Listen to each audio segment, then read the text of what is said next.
Let me ask you a question, and I need you to be brutally honest with yourself. How much of your life have you wasted waiting for an apology that is never going to come? How many hours have you spent staring at a screen, typing out a massive paragraph, trying to make someone finally understand your worth, only to hit backspace and erase it all? You have been fed a massive lie. Society tells you that you need closure. The world tells you that you have to sit down, hash it out, and find some middle ground so everyone can walk away feeling okay. That is a lie. That is a trap designed to keep you emotionally chained to people who do not respect you. Why? Because the moment you sit down to explain your basic value to someone, you have already lost it. Every single second you stay in a room where you are unappreciated, you are actively choosing to hand over your power.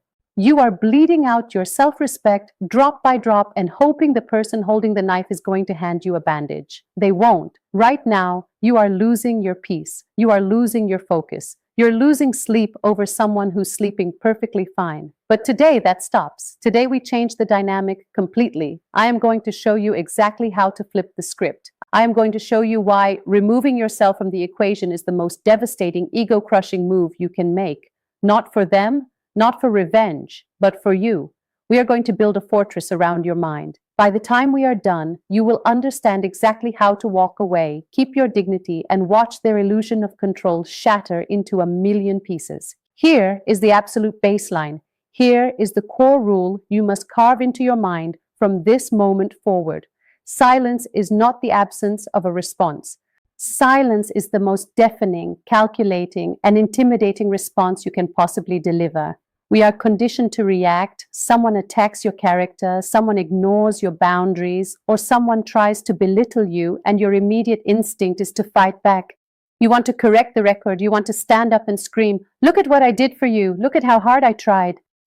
You want them to feel the pain they caused you. But let me tell you exactly what happens when you do that. You fall right into their trap. You see, the person who constantly disrespects you does not actually care about your arguments. They do not care about your logic. They only care about your reaction. The grand illusion of the toxic ego is that it believes it controls your emotional thermostat.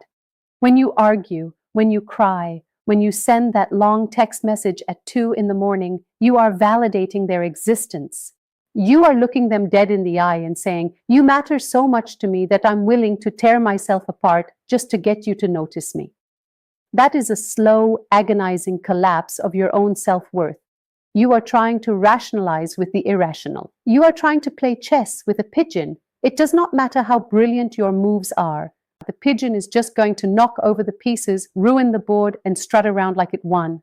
Think about a fire. A fire cannot sustain itself without oxygen. It does not matter how much wood is in the fireplace. If you cut off the air supply, the flame chokes and dies. The ego of the person who disrespects you is that fire. Your words, your anger, your frustration, and your desperate attempts to gain closure, that is the oxygen. Every time you engage, you are fanning the flames of their self-importance. You are keeping them alive in your reality. The moment you walk away, the moment you withdraw your energy entirely, you vacuum the oxygen right out of the room. You leave them suffocating in the void of their own making. Listen to me closely. The most powerful thing you can do to someone who thinks they own your emotional state is to become completely unreachable. Your absence is the ultimate evidence of your authority. So how do we execute this right now? Not tomorrow, not next week, right now. Your immediate execution plan is the 24-hour communication blackout. For the next 24 hours, you do not exist to them. No text replies, no phone calls answered, no checking their social media to see if they noticed your absence. If you live with them or work with them, you speak only when absolutely required by logistics, and you do it with the emotional flatness of a brick wall. You strip away all warmth, all anger, and all engagement. You give them nothing to push against. You force them to stand in the quiet void and face the reality that your attention is a privilege and they just lost their access pass. Let's get one fundamental truth straight about the human ego, especially a toxic one. It has a ravenous, insatiable appetite. And here is the brutal rule you must accept if you want to take your life back. Massive egos do not care whether the attention you feed them is positive or negative. They do not care if you're smiling at them or screaming at them just as long as they have your focus. Your only job right now is to cut the supply line completely. You have been falling into a massive psychological trap. You think your anger is a punishment. You think that by lashing out, by pointing out their hypocrisy, by letting them see exactly how much they damaged you, you are somehow holding them accountable. You are not. You are feeding them an all-you-can-eat buffet validation. The trap is believing that your outrage is your weapon. In reality, your outrage is their ultimate prize. When you lose your temper, when you break down, when you write essays about your pain, you are handing them a shiny trophy that says, "Congratulations, you still control my emotional thermostat." They do not feel guilty when you scream at them. They do not lose sleep when you cry. They feel powerful. They sit back and watch you spin out of control, knowing they hold the remote control to your nervous system. Every time you explain how they hurt you, you are just reminding them of their power over you. You are exhausted, aren't you? Waking up tired, going to sleep tired, carrying the heavy weight of a conflict they started. You have to stop playing their game. Think about a desperate gambler sitting in a casino glued to a slot machine. The gambler pulls the lever hoping for a payout. Sometimes they get a jackpot of your love. Sometimes they get a few coins of your frustration. And sometimes they get the loud flashing alarms of your anger. But as long as that machine flashes its lights and drops a reaction, the gambler keeps pulling the lever. Your emotions are the payout. Your tears, your anger, your desperate attempts to fix what they broke, those are the coins dropping into their hands. If you want that gambler to leave, what do? You don't try to negotiate with them. You don't yell at them. You pull the plug out of the wall. If the machine goes completely dark, if it stops paying out altogether, the gambler gets bored, gives up, and walks away. You have to become a broken machine to them. You don't beat a parasite by negotiating with it. You beat a parasite by refusing to be the host. So, how do you become that broken machine? You implement the total digital and mental block. This is not a petty game of playing hard to get.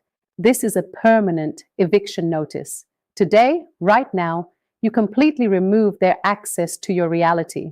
Block the number, restrict the social networks, hide your presence. Do not leave a window cracked open, hoping they peek inside to see how well you are doing without them, because if they can see you, they can still feed off you.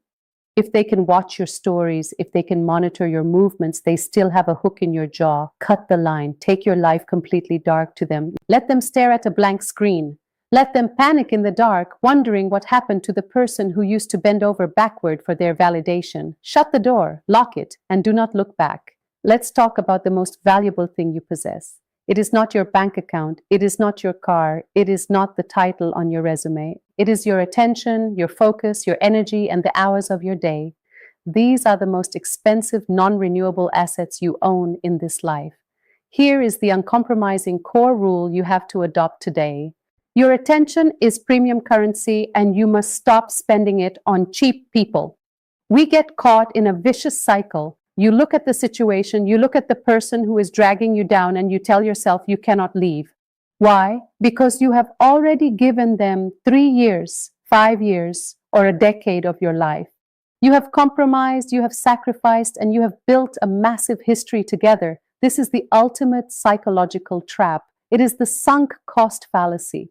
You are standing in the wreckage of a burned down house, refusing to leave because you bought the furniture inside. You convince yourself that if you just stay a little longer, if you just try a little harder, you can finally get a return on your investment.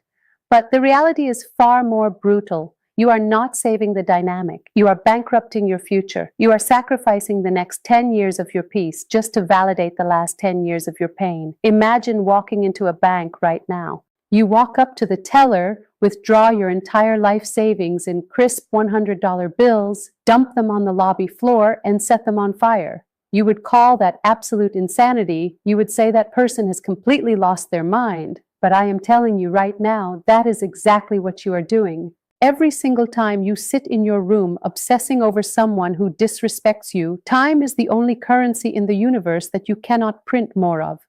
You cannot negotiate for an extra hour at the end of your life. Yet you are taking hours, days, and weeks of your irreplaceable time and burning it on someone who does not even appreciate the heat. You cannot buy back the years you have already lost. But you have the absolute authority to stop the bleeding today. You do not lose by walking away.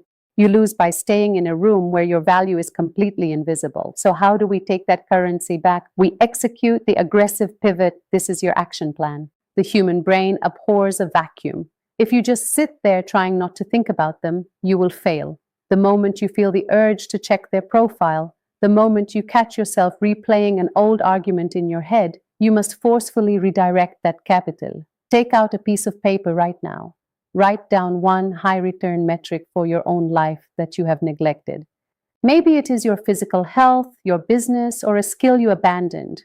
Every time their name invades your thoughts today, you physically get up and put 15 minutes of aggressive, unrelenting work into that metric. You redirect the funds. You stop investing in a dead stock and you start pouring every single ounce of your capital back into the only asset guaranteed to grow. Here is the rule, and it is absolute. By walking away, you force them to sit entirely alone in the empty, echoing room of their own behavior. You stop being the human shield between them and the consequences of their actions. Let's talk about why you stay. Let's talk about the savior complex. You are trapped in the dangerous delusion that it is your personal responsibility to fix them. You keep going back to the well, thinking that if you just find the perfect combination of words, if you just explain your pain one more time, a light bulb will finally go off in their head. You think you need to hold up a mirror and force them to look at the damage they have caused. But that is the trap. You are drowning yourself trying to teach someone how to swim who flat out refuses to kick their legs. You are exhausting your own soul trying to be a savior to someone who actually enjoys watching you bleed. As long as you are standing there to absorb their dysfunction, they never have to face it themselves. You have become the heavy bag that absorbs all the impact so their knuckles never have to bruise.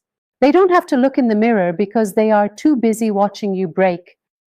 Think about a ghost haunting an old house. What does a ghost want? It feeds on fear, it throws plates, it slams doors, it makes loud noises in the dark because it needs you to scream. It needs your terror, your panic, and your reaction to validate its own existence. You cannot fight a ghost. You cannot punch it in the face. You cannot sit it down at the kitchen table and negotiate with it. But what happens if you just pack your bags, walk out the front door, and leave the house entirely? The ghost is left slamming doors in an absolutely empty room. It has no one to haunt. It becomes entirely insignificant. The person disrespecting you is that ghost. Your presence, your reaction, and your constant engagement is the only thing keeping them relevant. When you vacate the premises, their toxic behavior has nowhere to land but right back on themselves. You do not fix a toxic person by giving them more of your light. You fix the situation by letting them choke on their own darkness. But I hear you. What if you cannot just walk out the door today? What if you share a workspace with them, or you share a lease, or you have unavoidable ties? If you are trapped in the same physical space, you execute the strategy of gray rocking. Starting the minute this video ends, you become the most boring, uninteresting, emotionally flat object in their entire universe. You become a literal gray rock on the ground. When they speak to you to provoke you, your answers are one word: yes, no. Okay, no inflection in your voice, no eye contact that lingers. You do not smile, you do not frown, you do not defend yourself. You give them absolutely zero emotional surface area to grab onto. You flatline your reactions completely. You withdraw your soul from the interaction until your physical exit is fully secure. You let them throw their punches at the empty air until they exhaust themselves in the quiet. Let's get something straight about what power actually looks like. Here is your core rule for this phase. True power is not walking away angry. True power is not screaming at the top of your lungs or slamming the door on your way out just to make sure they hear you leave. True power is walking away with absolute chilling, unbothered indifference. Right now, you are probably caught in the trap of fake detachment. I see this happen all the time. You tell yourself and you tell everyone around you that you are completely done. You pack up your emotional bags. You walk out the door, but you spend the entire walk constantly checking your rearview mirror. You are waiting to see if they are chasing you down the street. You restrict their access, but secretly you are checking your hidden folders to see if they sent an apology. You are desperately hoping that your absence is going to finally trigger their realization of your worth. Listen to me very closely. That is not walking away. That is just a strategic retreat. You are still playing the exact same game. You are just playing it from a different side of the board. As long as you are waiting for their reaction, they still hold a tight leash around your neck. You are simply substituting the pain of their presence with the crushing anxiety of their absence. Think about a glass that slips out of your hand and shatters all over a hard kitchen floor. When that glass breaks into 100 sharp, jagged pieces, what do? Do you drop down on your bare knees and try to glue the shards back together while they slice your fingers wide open? Do you sit there bleeding on the floor, crying over a cup that cannot hold water anymore? Absolutely not. You sweep it up, you throw it in the trash, and you go get a new glass. You do not bleed for something that is already broken beyond repair. But that is exactly what you do when you stalk their social media. That is exactly what you do when you ask mutual friends how they are doing. You are voluntarily playing with broken glass and wondering why your hands are always bleeding. Anger is not the opposite of love. Anger is just love turned inside out. It still requires your passion. It still demands your energy. The true opposite of love is indifference. When you truly win, you do not feel hatred for them. You feel absolutely nothing at all. So here is your execution plan for today. You have to initiate a massive dopamine detox from their drama. Your brain is chemically addicted to the extreme highs and the devastating lows of their chaotic behavior. You are craving the hit. Today, you sever that chemical tie. You are going to take out your phone right now. You are not just going to block them. You are going to permanently delete the search history.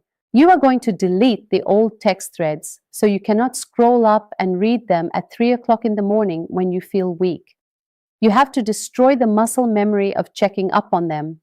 Every single time you feel that itch to type their name into a search bar, you put the phone face down, walk into another room, and force yourself to do something physically demanding for 10 minutes. You break the physical habit of caring. You stop drinking the poison and hoping the other person dies. Let's talk about the real battlefield. You think the war is over because you walked out the door, right? You think because you blocked their number and stopped seeing their face, you have won. But here is the uncompromising core rule for this stage of your survival. It is not enough to physically evict them from your environment. You must ruthlessly and permanently evict them from your brain. Reclaiming your physical space means absolutely nothing if you abandon your psychological real estate. Right now, you are falling deep into the trap of the phantom argument. You know exactly what I'm talking about. You are standing in the shower, the hot water is running, and you are having a full-blown, intense screaming match with someone who is not even in the room. You are gripping the steering wheel in your car, driving to work, rehearsing exactly what you should have said to them 3 weeks ago. You are letting them ruin your Tuesday morning when they do not even know you exist right now. Why? Why are you doing the heavy lifting for them? They do not have to abuse you anymore because you have taken over the shift, you have internalized their voice, you are letting them live rent-free in your head, consuming your energy, dictating your mood, and steering your day into a ditch. Think about your mind like a multi-million-dollar pristine luxury penthouse. It is the most valuable property you own. It is built for your peace. It is designed for your growth, and it belongs exclusively to you. But right now, you are letting a reckless, destructive squatter live in the master bedroom. They are trashing the floors, breaking the windows, and bringing garbage into your sanctuary. You own the building, you hold the deed, yet you are sleeping in the cold hallway while you let absolute trash live in the penthouse. Would you allow that in the physical world? Would you let someone break into your home and ruin it while you stand by and watch? No. You would drag them out by their collar. So why are you letting it happen in your own head? Listen to me very closely. You cannot build a peaceful future with a mind that is constantly under siege. If you do not actively control your thoughts, your unmanaged thoughts will assassinate your future. You need to initiate a forced eviction. And here is your exact execution plan. It is called the Thought Stop Protocol. Starting today, you are going to wear a physical rubber band around your wrist. I do not care how it looks. This is about your mental survival. Every single time you catch yourself having a fake argument with them, Every single time you catch your mind drifting into the past to replay their disrespect, you pull that rubber band back and you snap it hard against your skin. You use a sharp physical sensation to violently interrupt the psychological loop. You do not finish the thought. You do not finish the imaginary sentence. You snap the band. You say the word stop out loud, and you instantly force your brain to name 3 physical objects currently in the room with you. You yank your consciousness out of the dead past and slam it back into the living present. You evict the squatter, you lock the doors, and you take your penthouse back. Here is the final rule of your transformation. Walking away is not an ending. Do not look at this as a loss or a failure or a tragic chapter closing. This exit is the brutal, entirely necessary beginning of your newly elevated standard. You have drawn a line in the sand, but right now you are facing the most dangerous phase of this entire process. You are facing the trap of nostalgia. In about 3 days or maybe 3 weeks, the silence is going to feel heavy. Your mind is going to play a very cruel, manipulative trick on you. It is going to completely airbrush the past. You will start forgetting the disrespect. You will forget the sleepless nights, the cold shoulders, and the blatant disregard for your boundaries. Suddenly, you will only remember that one good day you had 6 months ago. You will start negotiating with your own memory. You will try to convince yourself that maybe they were just stressed, maybe they didn't mean it, or maybe you are just overreacting. Stop. You are looking at fiction, not facts. That is your brain craving the familiar chaos because peace feels too quiet. If you look back, if you crack that door open even an inch, you undo every single ounce of progress you just made. You teach them that your boundaries are just suggestions and that your absence is just a temporary temper tantrum. Think about a snake shedding its skin. When a snake outgrows its old skin, it doesn't peel it off and then drag it around just in case it gets cold. It leaves it in the dirt and slithers forward. Why? Because trying to put dead skin back on will literally cause a lethal infection. That old version of you, the version that tolerated disrespect, the version that begged for the bare minimum that is dead skin, why are you trying to drag it into your future? Why are you trying to put it back on? Let it rot in the dirt where it belongs. Holding on to people who treat you like an option is an infection to your soul. You need to understand a fundamental Stoic truth right here, right now. Do not demand back what the universe has already removed for your protection. You do not lose when you walk away from disrespect. You win yourself back. So how do we solidify this? How do we make sure you never slip backward into the dirt? Your execution plan is writing the non-negotiable manifesto. You take a physical pen and a piece of paper and you write down exactly what you will never tolerate again. You write down the behaviors that are now automatic grounds for dismissal from your life. No second chances, no lengthy explanations. If someone lies to you, they are out. If someone belittles your ambition, they are out. If someone makes you feel like you have to earn basic human decency, they are out. You sign the bottom of that paper and you keep it in your wallet or tape it to your mirror. You read it every single morning. That piece of paper is your new baseline. You enforce it without apology, without hesitation, and without mercy. Look at me. Really listen to what I am saying to you right now. You are no longer the person who waits by the phone. You are no longer the person who compromises your own peace to keep a toxic ego comfortable. You are completely untouchable. When you finally embrace the power of walking away, you strip away their illusion of control and you step into absolute authority over your own life. This does not happen overnight. The momentum builds over time. Today, the silence might feel uncomfortable. Tomorrow, it will feel a little lighter. By next month, that silence will be the most beautiful, empowering sound you have ever heard. You will look back at the things you used to cry over, the people you used to beg for attention from, and you will not feel anger. You will feel a profound, unshakable indifference. You will realize that their inability to see your worth was never your problem to solve. It was their penalty to pay. Your time is right now. Stop waiting for closure. Stop waiting for an apology that is never coming. Drop the dead weight. Starve their ego. Reclaim your mind and walk out of that room with your head held high. Do it today, not tomorrow, not next week. Today, take your life back. If this woke you up, If this gave you the exact permission you have been waiting for, hit that subscribe button and turn on the notifications. We are building a community of people who absolutely refuse to settle for the bottom of the barrel. Share this with someone who needs to hear it right now. Stay strong, stay unbothered, and I will see you in the next